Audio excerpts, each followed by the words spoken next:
வணக்கம். நான் doctor M Faiz சுகாதார மேம்பாட்டு பணியகத்திலே ரெஜிஸ்ட்ரார் கம்யூனிட்டி மெடிசனாக கடமையாற்றிக் கொண்டிருக்கிறேன். இன்று எதிர்வரும் தமிழ் சிங்கள சித்திரை புத்தாண்டு காலத்தில் எவ்வாறு தொற்றா நோய்களை பராமரித்துக் கொள்வது மற்றும் எவ்வாறு வீதி விபத்துகளை குறைத்துக் கொள்வது என்பது தொடர்பாக விரிவாக கலந்துரையாடப்பட்டது.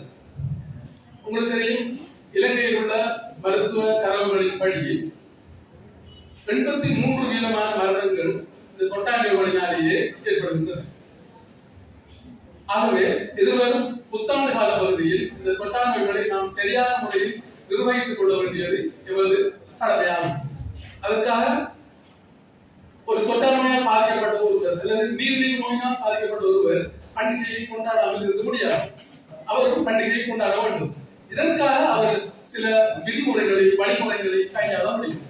உதாரணமாக, நீரிழிவு நோயால் பாதிக்கப்பட்ட ஒருவர் உணவுகளை தயாரிக்கும் போது சீனி மற்றும் கொழுப்பு மற்றும் உப்பு போன்றவற்றின் அளவுகளை குறைத்து தயாரித்துக் கொள்வதன் மூலம் அதனால் ஏற்படக்கூடிய பாதிப்புகளை நம்மால் குறைத்துக் கொள்ள முடியும்.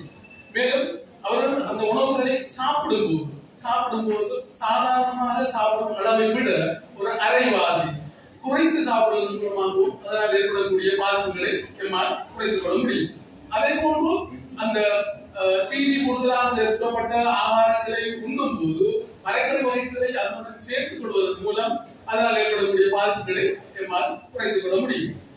மற்றும் வழமையாக இந்த பண்டிகை காலத்திலே மதுபானம், புகையிலை, பாவனை அதிகமாகுவது வழக்கம்.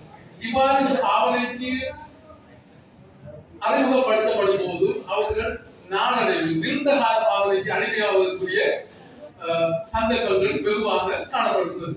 இதன் மூலம் இந்த மதுபானம், புகையிலை பாவனை ஊடாக அதிகப்படியான புற்று நோய்கள் மற்றும் தொற்றா நோய்கள் ஏற்படுத்தக்கூடிய வாய்ப்புகள் அதிகரித்து காணப்படுகின்றன. மேலும் இந்த பொலித்தீன் பிளாஸ்டிக் பாவனை தொடர்பாக இப்போது சம்பவத்தில் கூறப்பட்டு கலந்துரையாடப்பட்டு வருகின்றது. இந்த நெருப்புகளை எரிப்பதற்காக அல்லது தொடங்குவதற்காக இந்த பொலித்தீனை என்பவர்கள் பாய்ப்பது வழக்கம். இந்த பொலித்தீனை பாவிக்கும் போது அரைகுறை தகனம் ஏற்படுவதனால் அதிலிருந்து டயாக்சைடு, ஃபியூரான் போன்ற வாயுக்கள் வெளிவருகின்றன. இந்த வாயுக்கள் எமது சுவாச பகுதியிலே புற்றுநோய்களை ஏற்படுத்துவதற்கு காரணமாக அமைகிறது. இதே போன்று இந்த பண்டிகை காலத்தில் வெடிகளை பற்ற வைப்பது, அதில் சந்தோஷம் அடைவது சாதாரண ஒரு பழக்கம். இதன் போது அதிகமாக அனர்த்தங்களுக்கு நாம் முகம் கொடுக்க வேண்டி வரும். ஆகவே அனர்த்தங்களை தவிர்த்து கொள்வதற்கு தேவையான வழிமுறைகளை இவர்கள் வழிபடுவது கட்டாய கடமையானது. அதே போன்று இந்த வெடிகளை வெடிக்க வைக்கும் போது ஏற்படுகின்ற வாயுக்கள், இந்த வாயுக்களின் மூலம் சுவாச பகுதி நோய்கள் கூடிக்கொண்டு செல்வதை நம்மால் அவதானிக்க முடியும். உதாரணமாக சுவாச பகுதி நோய், சிஓபிடி நோயால் பாதிக்கப்பட்டவர்கள் அல்லது பிசி நோயினால் பாதிக்கப்பட்டவர்களுடைய நோய் நிலைமை தீவிரமடைவதை நம்மால் அவதானிக்க முடியும். மேலும் இந்த கலந்துரையாடலிலே அதிகமாக வீதி விபத்துகள் சம்பந்தமாக வெகுவாக கலந்துரையாடப்பட்டது. இந்த வீதி விபத்துகளுக்கு காரணங்களாக நம்மால்